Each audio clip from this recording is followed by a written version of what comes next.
But if insurance is not on the table, then the only thing left on the table is Medicaid. And that is what I do for a living. I help people pre-plan to get on Medicaid, and in a crisis, get them through Medicaid to be able to protect as much of their assets as they possibly can. All right, so to get on Medicaid, I've already told you this, you have to be what? Poor. How poor do you have to be? Dirt poor is correct. Dirt poor, damn poor, indigent.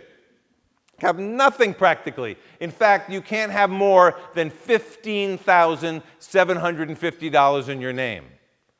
$15,750 in your name. And by the way, that includes the value of your home. Now, if you're married, they look at you as a couple. If one of you needs Medicaid, that person still only is allowed $15,750. But then they look at the spouse at home. The home is an exempt asset as long as a spouse is living in the house. And the spouse is allowed up to about $128,000. But there's more that we can do, and I will get to that as I get a little further into this. But basically, you have to be poor. So let's say you came in and you said, all I have is $15,750, and I have a house, and you need a nursing home today. What would happen? I'd get you on Medicaid, but Medicaid will put a lien on your house until the equity is gone. You'll lose the house. Or you don't lose it, the kids lose it. And you may not care about that. Or you might care about that. Okay? So if you are married, your house is exempt. If you're not married, they're going to put a lien on your house until it's gone.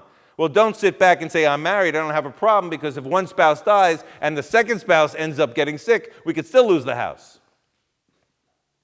All right, so you say, look, Lawrence, I've got a house, I've got some money I put aside, I'll never get on Medicaid. But what if you do this?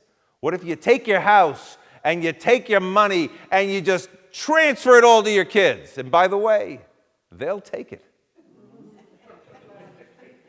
The next day, you've given everything away, you're poor, you're under $15,750 in your name. Are you now eligible for Medicaid? What's the answer? No, you're not eligible for Medicaid because they're not that crazy. They know they're on to you. It used to be years ago that you could just apply for Medicaid. If you're poor, you're eligible. But then they said, wait a minute, oh no, we know you just gave everything away. And so they decided we're going to penalize you something. If you give away your assets, you can't just apply for Medicaid the next day. There's a penalty for giving away your assets, a Medicaid penalty. The penalty is not a dollar amount you have to pay, but it's an amount of months you have to wait before you're eligible for Medicaid.